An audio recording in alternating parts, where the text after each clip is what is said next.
So, good morning everyone. I am PL Nareda, Assistant Professor, Government College Kanwas. And today we are going to study of studies by Francis Bacon. Francis Bacon का ये जो ऐसे हैं of studies, इसके बारे में आज हम लाइन टू लाइन स्टडी करेंगे। ऑफ स्टडीज़ का मतलब होता है अध्ययन के बारे में। ऑफ स्टडीज बेकन ने कई ऐसे लिखे हैं, of studies, of marriage, of single life.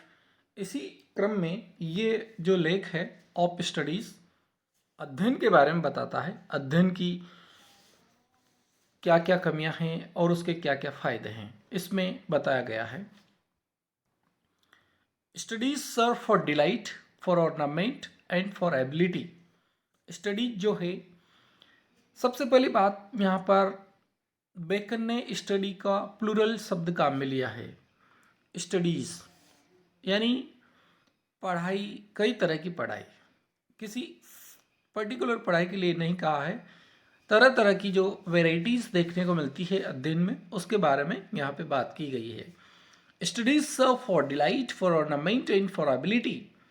देखिए, studies serve for delight, for ornament and for ability. Studies का क्या फ़ायदा है? स्टडीज़ हमारी हेल्प करती है डिलाइट, आनंद के लिए, ऑर्नामेंट, आभूषण के रूप में, एंड फॉर एबिलिटी, और योग्यता के रूप में। यानी पढ़ाई से हमें आनंद मिलता है, पढ़ाई हमारा आभूषण है। संस्कृत में भी कहा गया है विद्या अलंकार है, विद्या करोति अलंकारम, यानी विद्या अलंकार है। एंड फॉर एबिलिटी, और पढ़ाई से एबिलिटी आती है, यानी उसका जो है हम उपयोग करते हैं, हमें कौन सी चीज़ कहाँ काम में लेनी है, ये भी हमें उससे मिलता है। Their chief use for delight in is in privateness and retiring.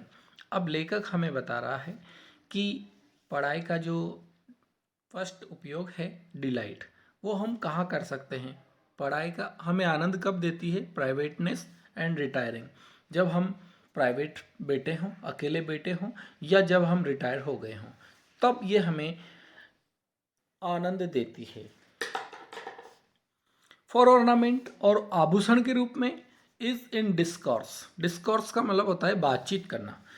आभूषण के रूप में पढ़ाई कब काम में आती है? जब हम बातचीत कर रहे हों, जब दो या दो से अधिक व्यक्ति बातचीत कर रहे हों, तो उनकी योग्यता का पता, उनकी पढ़ाई का पता तब चलता है जब वो बोलते हैं। यानी उनका बातचीत करने का जो मैनर्स है, तौर तरीका है, वो ऑर्नामेंट के रूप में काम में आता है, आभूषण के रूप में काम में आता है। जो अच्छा पढ़ा लिखा होगा वो सभ्य भाषा का प्रयोग करेगा, और जो पढ़ा लिखा नहीं होगा वो गंवार भाषा का प्रयोग करेगा। For ability is in the judgement and disposition of business. अब तीसरा जो पढ़ाई का उपयोग है वो है एबिलिटी, योग्यता। योग्यता का पता कैसे चलता है? इज इन जजमेंट, जब हम कोई निर्णय दे रहे हों, जजमेंट कर रहे हों, एंड डिस्पोजिशन ऑफ बिजनेस, या फिर बिजनेस को डिस्पोजिशन कर रहे हों, यानी जब हम बिजनेस को हैंडल कर रहे हों, तब हमें इसका पता चलता है। For expert man can execute and perhaps जज of particular one by one. For, क्योंकि जो एक्सपर्ट व्यक्ति होता है, एक्सपर्ट मैन कैन एग्जीक्यूट, वो एग्जीक्यूट कर सकता है,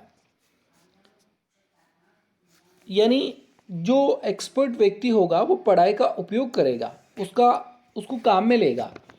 एंड परहैप्स जज of particular one by one, और अलग अलग चीज़ों को एक एक करके उनका वह मूल्यांकन करेगा, उनका वह आकलन करेगा। But the general council and the plots and morselaing of affairs come best from those that are learned. But the general counsel, लेकिन फिर भी जो आम बात है, काउंसिल्स मतलब होता है राय, जो जनरल राय है, and the plots and marshalling. Plots, plots का मतलब होता है पृष्ठभूमि, और मॉर्शलिंग का मतलब होता है विचार विमर्श। यानी उसका जो उपयोग है वो पृष्ठभूमि, किसी भी चीज़ की पृष्ठभूमि को देने में या विचार विमर्श करने में, ऑफ अफेयर्स, मामलों के, किसी भी मामले में विचार विमर्श करने में वह उसकी पढ़ाई का उपयोग करेगा। Come best from those that are learned, और वही व्यक्ति अच्छा विचार विमर्श दे सकता है जो लर्नेड है, यानी जो अच्छा पढ़ा लिखा है। वही व्यक्ति अच्छा डिसीजन दे सकता है, वही सब मैटर्स को हैंडल कर सकता है। To spend too much time in studies is sloth. अब यहां पर देखिए बेकन क्या कर रहा है। To spend too much time in studies is sloth. पढ़ाई में बहुत ज़्यादा टाइम वेस्ट करना एक तरह से आलस है। स्लॉथ का मतलब होता है आलस। दिन भर किताब लेकर के बैठे रहना, वो एक तरह से आलसीपन है। To use them too much for ornament is affectation. To use them, पढ़ाई का उपयोग बहुत ज़्यादा ऑर्नामेंट के रूप में करना, वो भी एक तरह से बनावटीपन है। अफेक्टेशन का मतलब होता है बनावटीपन। बात बात में लोकोक्तियों का प्रयोग करना, बात बात में मुहावरों का प्रयोग करना, या बात बात में अपने घमंड ज्ञान को दिखाना। जब भी सामान्य बात चल रही हो और कोई व्यक्ति बार बार ये कह रहा है कि उसने ऐसा कहा है, उसने ऐसा कहा है, यानी वो अपनी पढ़ाई का दिखावा कर रहा है, ये एक तरह से अफेक्टेशन है। To make judgement wholly by their use rules is the humour of a scholar. और टू मेक जजमेंट, जजमेंट मतलब निर्णय करना, हुली पूरी तरह से बाय देयर रूल्स, नियमों के द्वारा। किताबों में जो नियम लिखे हैं उन नियमों के द्वारा हमेशा निर्णय करना, वो भी एक तरह से स्कॉलर का मजाक उड़ाना है। स्कॉलर मतलब विद्वत्ता, विद्वान, विद्वानों का मजाक उड़ाना है। दो बातें होती है, एक सैद्धांतिक और एक व्यवहारिक। अब यहाँ पर यह बताया गया है कि बात बात में कोई ना कोई रूल लगा देना, ये नियम लगा देना। जैसे मान लो कोई भी खाने का मैटर है, उस पर खाना स्टार्ट किया, उसने कहा ये मत खाओ आपकी ये बीमारी हो जाएगी, वो मत खाओ वो बीमारी हो जाएगी। तो इस तरह से बार बार रूल्स पे चलना एक तरह से विद्वत्ता का मजाक है। प्रैक्टिकल भी व्यक्ति को होना चाहिए। They perfect nature and are perfected by experience. पढ़ाई जो है वो नेचर से परफेक्ट होती है and are perfected by experience, और दूसरी चीज वे अनुभव से परफेक्ट होती है। कोई भी व्यक्ति कितना भी किताबी ज्ञान प्राप्त कर ले, लेकिन वह पूरी तरह से पढ़ा लिखा तब तक नहीं माना जाएगा जब तक उसके अंदर व्यवहारिक ज्ञान नहीं है। व्यवहारिक नॉलेज जब तक नहीं होगी तब तक वह पढ़ा लिखा नहीं माना जाएगा। For natural abilities are like natural plants. अब देखिए लेखक क्या कर रहा है कि जो नेचुरल एबिलिटीज हमारे अंदर होती है, आर लाइक नेचुरल प्लांट्स, वे नेचुरल प्लांट्स की तरह होते हैं। प्लांट्स का मतलब होता है पौधे, देट नीड प्रूनिंग, और उनको प्रूनिंग की जरूरत पड़ती है। प्रूनिंग का मतलब होता है कटाई छटाई करना। जैसे छोटे छोटे पौधे होते हैं और वे अपने हिसाब से बढ़ते रहते हैं, लेकिन अगर आपको उनको अच्छा बेस्ट रूप देना चाहते हैं तो उनकी कैंची से कटाई की जाती है और फिर उनको एक बेस्ट शेप दिया जाता है। ठीक उसी तरह से लेखक कह रहा है कि हमारे अंदर जो एबिलिटीज़ होती है वो नेचुरल प्लांट की तरह होती है, और अगर हम उन एबिलिटीज़ को, उन योग्यताओं को अच्छा बनाना चाहते हैं तो उनकी कटाई छटाई की ज़रूरत है। यानी हमारे अंदर जो टैलेंट डेवलप हो रही है उसको हमें अपने अनुरूप शेप देना होता है, आकार देना होता है। और ये आकार कैसे होता दिया जा सकता है? Bye study. ये आकार अध्ययन के द्वारा दिया जा सकता है। सपोज करो किसी के अंदर पुलिस की जॉब प्राप्त करने की टैलेंट है, लेकिन वो थोड़ा सा डरपोक है, तो आप उसके डरपोकपन को दूर कीजिएगा।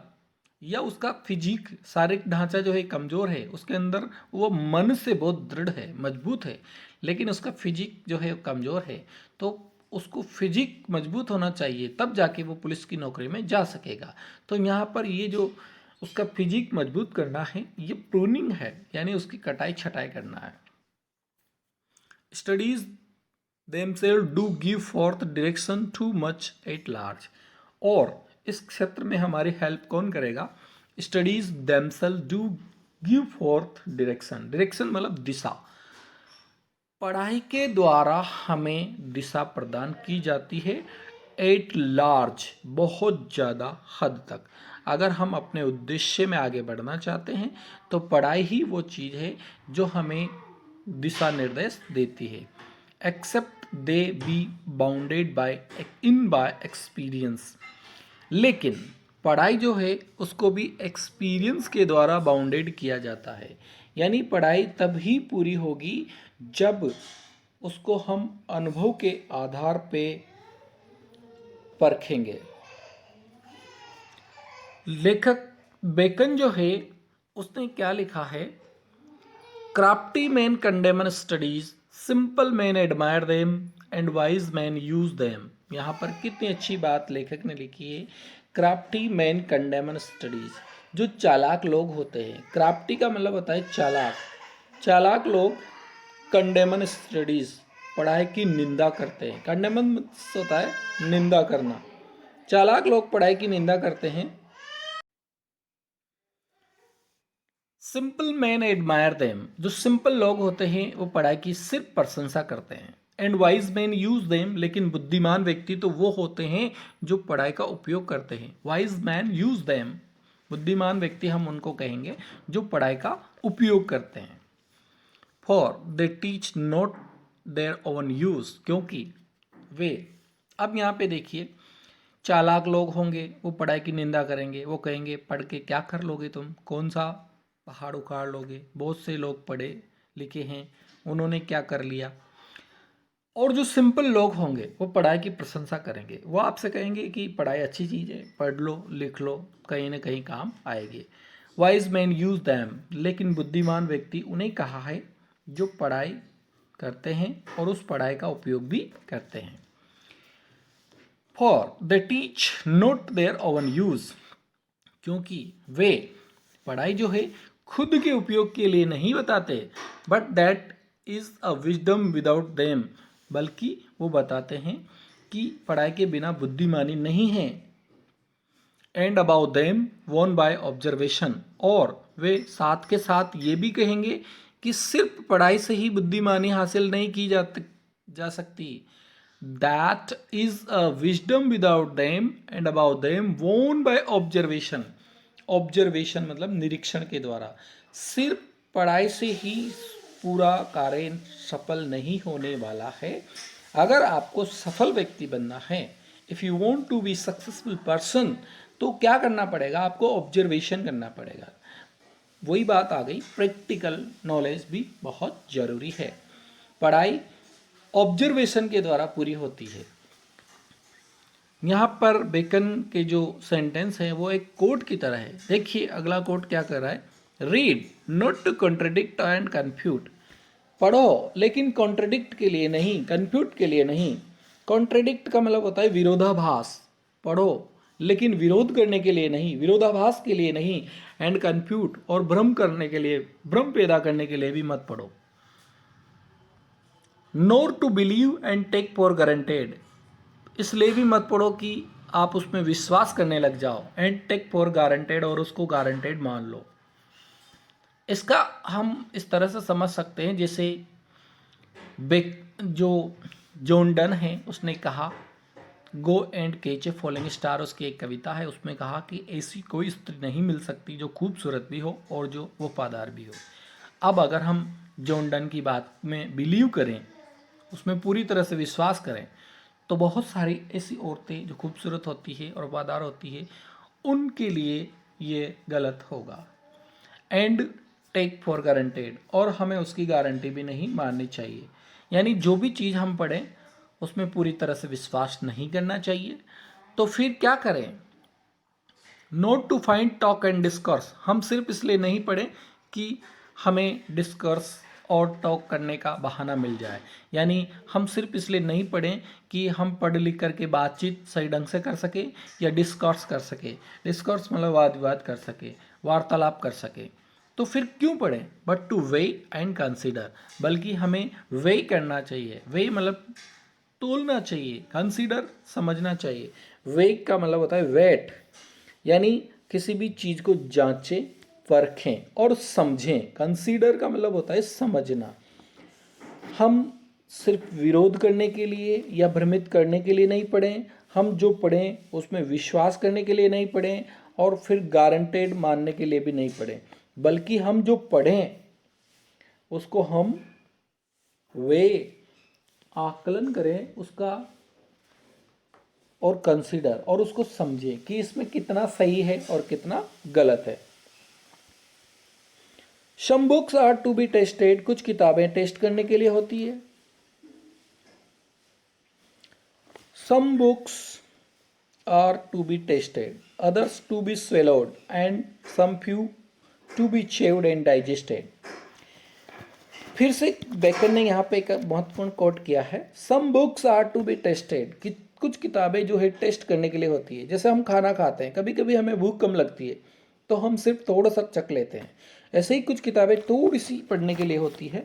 अदर्स टू बी स्वेलआउट, कुछ किताबें निगलने के लिए होती है। निगलने, स्वेलआउट का मतलब होता है निगलना, निगलने से मतलब है यानी हम उनको जल्दी से पढ़ लेते हैं। And some few are to be chewed and digested, और कुछ किताबें ऐसे होती है जिनको चेव किया जाता है।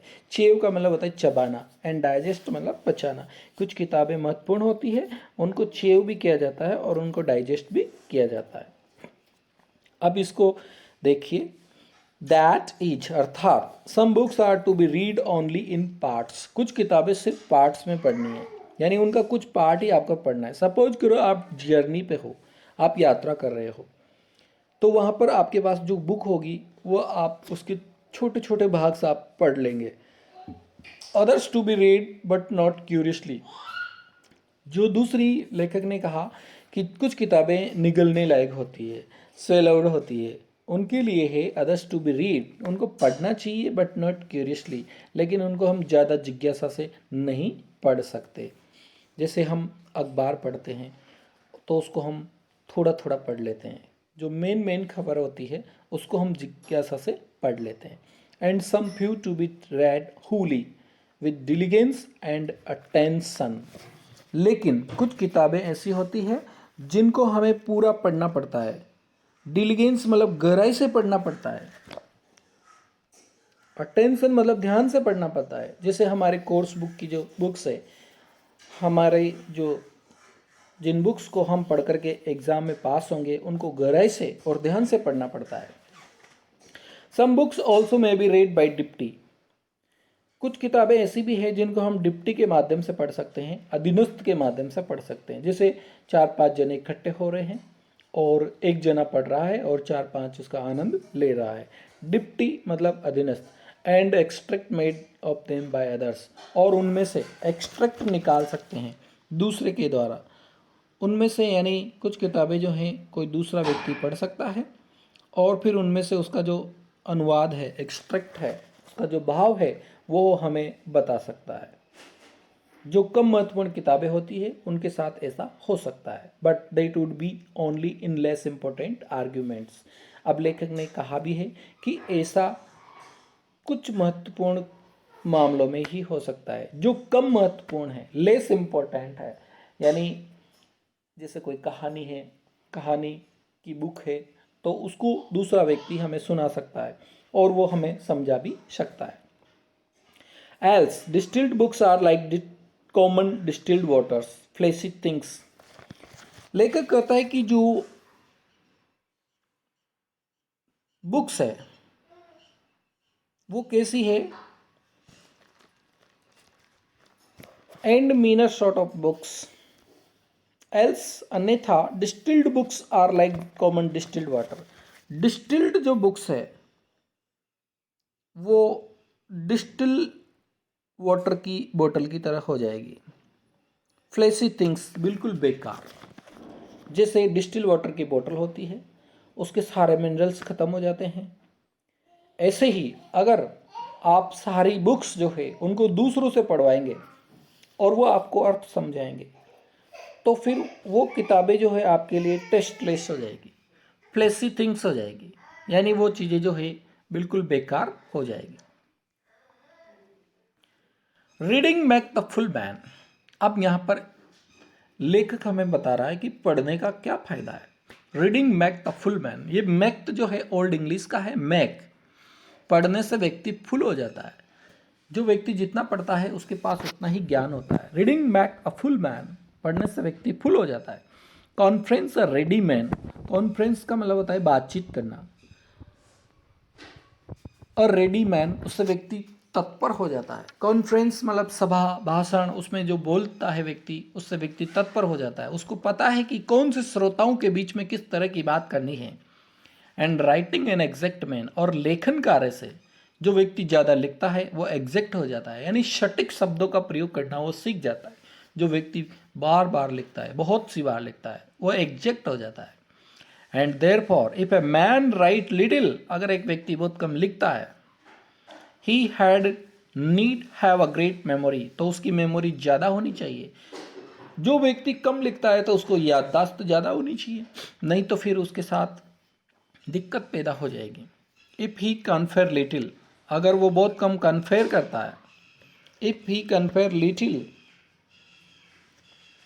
अगर वो कम कन्फेयर करता है, लिटिल मतलब थोड़ा सा। He had need have a present wit, तो उसके अंदर बहुत ज़्यादा विट होनी चाहिए, यानी बुद्धि होनी चाहिए। And if he read little, अगर कोई व्यक्ति बहुत कम पढ़ता है, he had need have much cunning, तो उसके अंदर बहुत ज़्यादा चालाकी होनी चाहिए। कनिंग का मतलब होता है चालाकी। एक व्यक्ति अगर मान लो कम पढ़ता है तो वो चालाक होना चाहिए, ताकि दूसरों को ये लगे कि हाँ इसके अंदर ज्ञान है। ऐसा नहीं कि दूसरा ये समझे कि ये तो मूर्ख है। To seem to know that he do not, जो व्यक्ति कम पढ़ता है उसके अंदर इतनी चालाकी होनी चाहिए कि ऐसा लगे कि जिस चीज़ को वो नहीं जानता हो उसके बारे में भी दूसरे ये समझे कि इसको ये आता है। ऐसा नहीं होता है कि जैसे कभी कभी क्लास में कोई टीचर कोई क्वेश्चन पूछता है और जो चालाक बच्चे होते हैं वो डायरेक्ट टीचर की ओर देखने लग जाते हैं, तो टीचर समझते हैं कि इस बच्चे को तो ऑलरेडी आता है, जबकि जिन बच्चों को नहीं आता वो गर्दन झुका लेते हैं। तो जो गर्दन झुकाते हैं उनको नहीं आता, लेकिन कुछ बच्चे ऐसे चालाक होते हैं कि उनको आता भी नहीं और वे गर्दन भी नहीं झुकाते और वे सामने देखने लग जाते हैं, तो वो बड़े चालाक होते हैं, तो टीचर उनसे नहीं पूछता है। हिस्ट्रीज मेक मैन वाइज, इतिहास पढ़ने से व्यक्ति बुद्धिमान हो जाता है।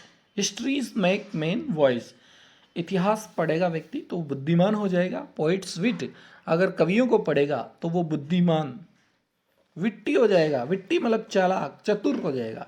द मैथमेटिक्स सटल, और गणित पढ़ने से व्यक्ति सटल हो जाता है। सटल मतलब सूक्ष्म। Natural philosophy deep, natural philosophy पढ़ने से व्यक्ति डीप हो जाता है। डीप मतलब गहराई तक अध्ययन करने वाला, गहराई में जाने वाला।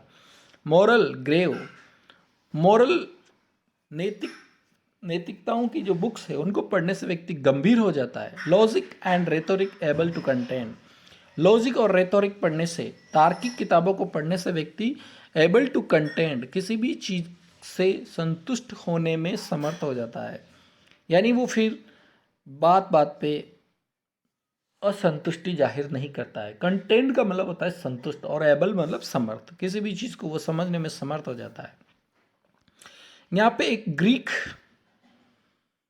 जो लैटिन भाषा में एक कहावत कही गई है, a bent study in mores, a bent study in mores, studies pass into and influence manners, यानी पढ़ाई जो है हमारे मैनर्स को प्रभावित करती है। Studies pass into and influence our manners, पढ़ाई हमारे अंदर जब प्रवेश करती है तो वो हमारे मैनर्स यानी हमारे तौर तरीके जो है उनको प्रभावित करती है। ने, ने का मतलब होता है नहीं। देर इज नो स्टोन और impediment, there is no stone or impediment in the wit but may be wrought out by fit studies। impediment या stone जो शब्द है इसका मतलब होता है बाधा, अवरोध। देयर इज नो स्टोन, ऐसा कोई स्टोन नहीं है। इम्पेडिमेंट, ऐसा कोई अवरोध नहीं है। इन द विट, बुद्धि का। But may be wrought out, जिसको दूर नहीं किया जा सकता बाय फिट स्टडीज, उपयुक्त अध्ययन के द्वारा। यानी ऐसी कोई दिमाग की बीमारी नहीं है जिसका हम इलाज अध्ययन के द्वारा नहीं कर सकते। like as disease of the body may have appropriate exercise। जैसे शरीर की जो बीमारियां हैं, जो तरह तरह की शारीरिक बीमारियां हैं, उनको हम दूर कर सकते हैं। कैसे? अप्रोप्रिएट एक्सरसाइज, उचित एक्सरसाइज के द्वारा हम उनको दूर कर सकते हैं। कैसे के दूर कर सकते हैं? अप्रोप्रिएट एक्सरसाइज, उचित एक्सरसाइज के द्वारा। Bowling is good for the stone and Reigns. Bowling, bowling जो है खेल होता है, बाउल का खेल, उसके द्वारा हम किसको दूर कर सकते हैं? Bowling is good for stone. Stone का मतलब होता है पथरी, और रेन मतलब होता है किडनी। पथरी और किडनी की बीमारी, स्टोन और रेन। अगर किसी को पथरी की बीमारी है, किडनी की बीमारी है, तो वो बाउलिंग के द्वारा ठीक की जा सकती है। Shooting for the lungs and breast. अगर किसी को लंग्स, फेफड़े की या ब्रेस्ट की बीमारी है, शूटिंग के द्वारा हम उसको दूर कर सकते हैं। क्योंकि जब हम शूटिंग करेंगे तो हमारे जो लंग्स है, हमारे जो फेफड़े हैं, वो बहुत ज़्यादा हद तक चौड़े हो जाते हैं, और उसकी जो बीमारी है उसको दूर किया जा सकता है। Gentle walking for the stomach. पैदल घूमने से पेट की बीमारियां दूर हो सकती है। स्टमक मतलब पेट, और जेंटल वॉकिंग मतलब पैदल घूमना। Riding for the head. अगर किसी को सर दर्द रहता है तो उसको राइडिंग करनी चाहिए, उसको बाइक चलानी चाहिए, उसको घुड़सवारी करनी चाहिए, एंड द लाइक। और इसी तरह से अगर और भी बीमारियां हैं तो हम उनको दूर कर सकते हैं। जैसे शारीरिक बीमारियों को हम एक्सरसाइज से दूर कर सकते हैं, उसी तरह से जो मानसिक जो बीमारियां हैं उनको हम पढ़ाई से दूर कर सकते हैं। So if a man's wit be wandering. इसीलिए अगर किसी का दिमाग बहुत ज़्यादा भटकता है, वॉन्डरिंग मतलब भटकता है, let him study the mathematics, तो उसे मैथमेटिक्स का अध्ययन करना चाहिए। अगर किसी व्यक्ति का दिमाग बहुत ज़्यादा भटकता रहता है तो उसको गणित पढ़ना चाहिए। For in demonstration. क्यों उसको क्यों पढ़नी चाहिए गणित? क्योंकि डेमोन्स्ट्रेशन यानी जब वो प्रदर्शन कर रहा होगा गणित का, सवालों का, if his wit be called any away never so little. अगर उसकी बुद्धि, विट, उसकी बुद्धि थोड़ी सी भी भटकी, ही मस्ट बिगिन अगेन, तो उसको फिर से शुरुआत करनी पड़ेगी। गणित के सवाल करते समय अगर स्टूडेंट थोड़ा सा भी चूक जाता है तो उसको फिर से दोबारा सवाल करना पड़ता है। If his wit be not apt to distinguish और फाइंड डिफरेंसेस। अगर उसकी बुद्धि, इफ हिज विट, अगर उसकी बुद्धि बी नॉट एप्ट, एप्ट नहीं है, तत्पर नहीं है, टू डिस्टिंग्विश और फाइंड डिफरेंसेस। डिस्टिंग्विश मतलब भेद करने में, डिफरेंस अंतर करने में। Let him study the school man, तो उसको स्कूल मैन का अध्ययन करना चाहिए। अगर एक व्यक्ति की बुद्धि जो है दो चीज़ों में अंतर नहीं कर पाती है, डिस्टिंग्विश नहीं कर पाती है, तो उसे स्कूल मैन का अध्ययन करना चाहिए। स्कूल मैन किसको कहते हैं? ये एक नाम दिया गया था जो मिडिल एज के जो फिलोसफर थे उनको, यानी मध्य युग में जो दार्शनिक हुआ करते थे, उनके लिए स्कूल मैन शब्द काम में लिया जाता था। तो जिन व्यक्तियों की बुद्धि दो चीज़ों में अंतर नहीं कर पाती, उन्हें दार्शनिकों का अध्ययन करना चाहिए। फॉर दे आर साइमनिस सेक्टर, क्योंकि वे साइमनिस सेक्टर होते हैं। लेटिन कहावत है, साइमनिस सेक्टर मतलब हेयर स्प्लिटर्स, यानी बाल की खाल निकालने वाले। स्प्लिटर्स ऑफ हेयर्स, बाल की खाल निकालने वाले से मतलब है सूक्ष्म जांच करने वाले। अगर व्यक्ति दो चीज़ों में अंतर नहीं कर पाता तो उसको स्कूल मैन का अध्ययन करना चाहिए, उसे दार्शनिकों का अध्ययन करना चाहिए, क्योंकि वे बाल की खाल निकालने वाले होते हैं। If he be not apt to beat over matters. अगर कोई व्यक्ति ऐसा है जो किसी मैटर पे ज़्यादा देर तक ध्यान नहीं रख सकता, and to call up one thing to prove the and illustrate another, और वह एक चीज़ को साबित करने के लिए दूसरी चीज़ को याद नहीं कर पाता। इलस्ट्रेट का मतलब होता है बताने के लिए, प्रूव मतलब साबित करने के लिए। Let him study the lawyer cases, तो उसे वकीलों के केसों का अध्ययन करना चाहिए। कोई व्यक्ति ऐसा है जिसको एक बात को साबित करने के लिए दूसरी बात याद नहीं रहती, तो उसे वकीलों के केस का अध्ययन करना चाहिए। क्यों? क्योंकि वकील जो है एक बात से दूसरी बात को जोड़ने में माहिर होते हैं, एक्सपर्ट्स होते हैं।